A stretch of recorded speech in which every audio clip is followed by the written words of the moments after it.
Čaute ľudia, to spravím, ako dal som preč tie vrchné listy, nepotrebujem ich však, tak.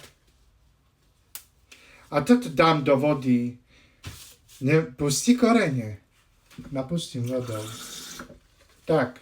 A dám ho na slnko, do okna. Ja aj tak moje kvety mám všetky na parapetných doskách v oknách, čiže majú dostatok svetla, hej, lebo tam písali ľudia, že nemá svetlo tam.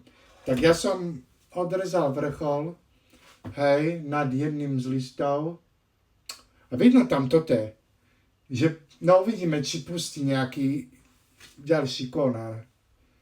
Bolo by pekné, no uvidíme, čo to bude. A s týmto ja neviem, či to funguje. Skúsil to niekto z vás? Pustí to korene. Keby áno, tak to by bolo úžasné. Väčší kvetináč a toto by som zasadil tu. To by bolo však. Uvidíme.